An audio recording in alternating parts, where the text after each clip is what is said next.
질문 하나 드리겠다. 당신이 비트코인을 거래소에 보유하고 있다. 어느 날 정부가 한마디 한다. 이 거래소의 모든 출금을 즉시 정지하라. 거래소는 어떻게 할까? 답은 충격적이다. 즉시 응한다. 그것도 법원 명령 없이. 당신에게 통보 없이. 당신 비트코인은 그 순간 묶인다. 이게 음모론이 아니다. 이미 여러 나라에서 실제로 일어난 일이다. 오늘 정부의 거래소 동결이 당신의 비트코인에 어떤 영향을 미치는지 실제 사례 5가지로 풀어보려고 한다. 이 영상을 끝까지 보면 알게 될 거다. 당신이 거래소에 비트코인을 둔다는 게 어떤 위험을 의미하는지. 대부분의 한국 비트코인 보유자가 이렇게 생각한다. 내 거래소 계정이니까 내 거지. 내가 언제든 출금할 수 있으니까 정부가 내 비트코인을 어떻게 막아? 다 틀렸다. 진짜 현실을 보자.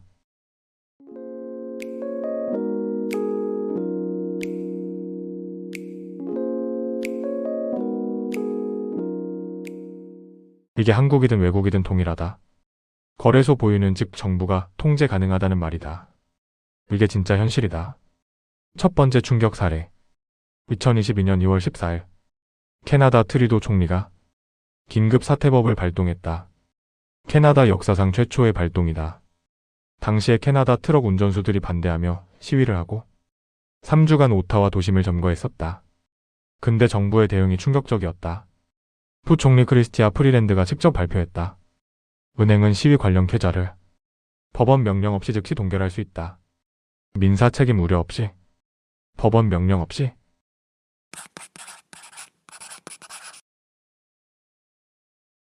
여기서 끝이 아니었다. 2022년 2월 16일 캐나다 왕립기마 경찰이 가상자산 지갑 34개의 동결 명령을 내렸다.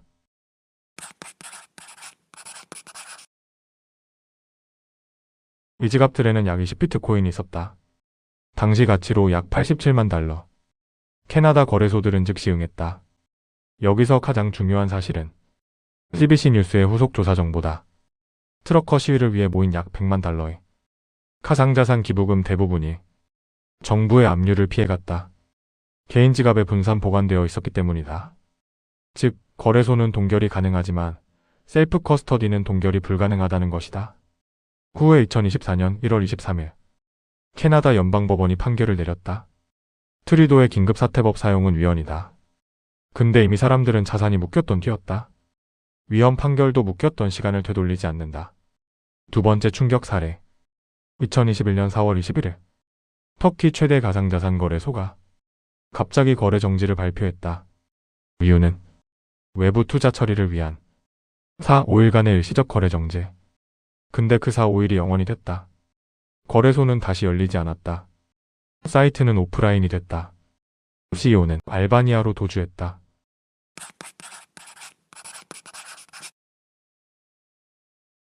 이건 정부 동결은 아니었다. 거래소 자체가 갑자기 멈춘 케이스다. 근데 직후 정부가 행동했다. 터키 중앙은행이 즉시 발표했다. 가상자산 결제 전면 금지. 결제 서비스 제공자가 가상자산 거래소에 충전 못함. 즉, 거래소 정지와 정부 규제가 동시에 일어났다는 뜻이다.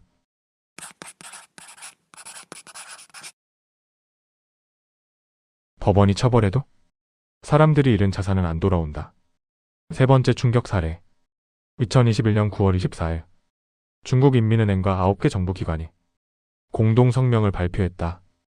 핵심 내용은 가상자산 관련 모든 거래 불법, 해외 거래소의 중국 시민 서비스 불법, 가상자산 거래 중개 행위 형사처벌이었다.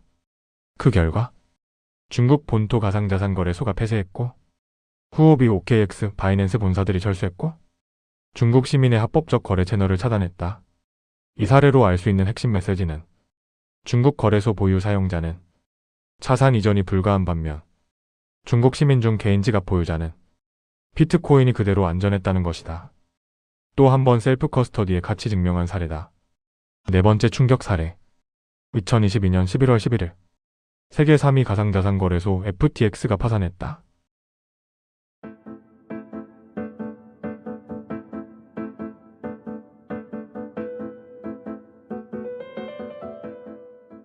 이건 정부 동결이 아니었다. 거래소 자체 문제로 멈췄다. 근데 결과는 정부 동결과 똑같았다. 사용자가 출금 못함, 차산 묶임, 2년 이상 회수 기다림.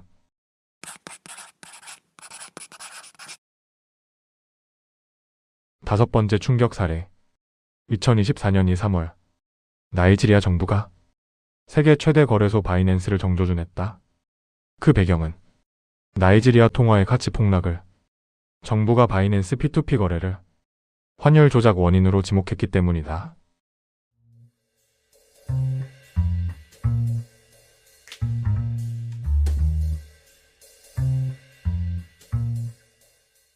이게 무슨 뜻인가? 세계 최대 거래소도 한 나라 정부가 결정하면 임원이 8개월간 감옥에 갇힌다.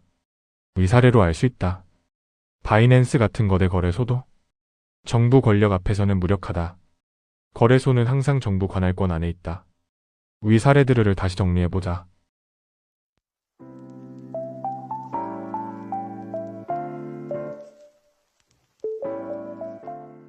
위 사례들의 공통점은 거래소 보유자들은 모두 큰 피해를 입었고 셀프 커스터디 보유자들은 안전했다.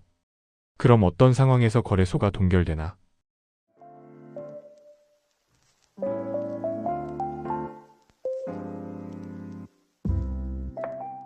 이 네 가지 중 한 가지라도 발생하면 거래소 보유자의 비트코인은 위험하다. 여기서 가장 중요한 사실이다. 이 모든 위험의 공통 원인은 무엇일까? 답은 단순하다. 내가 비트코인을 통제하지 않는다이다. 거래소가 통제한다. 정부가 거래소를 통제한다. 결국 정부가 내 비트코인을 통제한다. 비트코인의 핵심 가치는 자기 주권이다. 자기가 자기 키를 가져야 한다. 근데 한국 비트코인 보유자 대다수가 거래소에 그대로 둔다. 편하니까? 근데 편한 만큼 통제권을 잃는다. 거래소와 국가가 나를 통제하길 허락하는 것이다. 셀프 커스터디의 진짜 의미는 자기 키를 가진다는 것이다.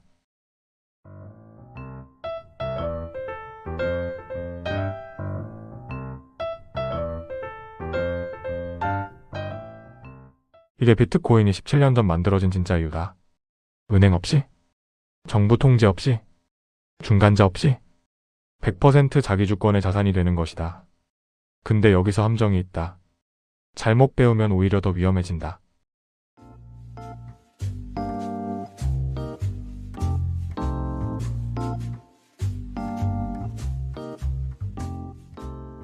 심지어 한국 국세청도 보안 사고를 냈다.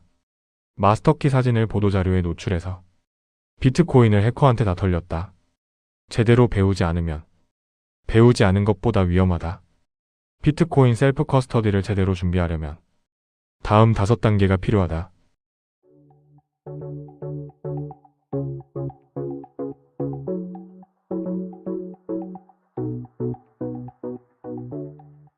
이 5단계를 미리 준비해두면 어떤 정부 동결이 일어나도 어떤 거래소 파산이 일어나도 내 비트코인은 안전하다.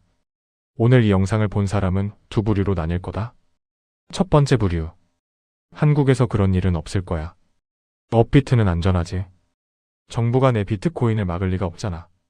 이 부류는 캐나다, 터키, 중국, 미국, 나이지리아 사례를 남의 나라 일로 치부한다. 근데 정부 권력은 어디서나 동일하다. 국경은 없다. 두 번째 부류. 이미 일어난 일이다. 한국이라고 다를 게 없다. 오늘부터 셀프 커스터디 시작한다. 이 부류는 진짜 1%의 보유자다. 당신은 어느 부류인가? 선택은 당신 몫이다. 다만 한 가지는 분명하다. 거래소 동결이 일어나고 나서는 이미 늦다.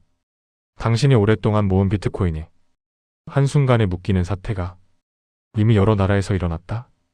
캐나다, 터키, 중국, 미국, 나이지리아. 다음은 어디일까? 내일은 늦을 수 있다. 오늘부터 셀프 커스터디 준비를 시작하시길.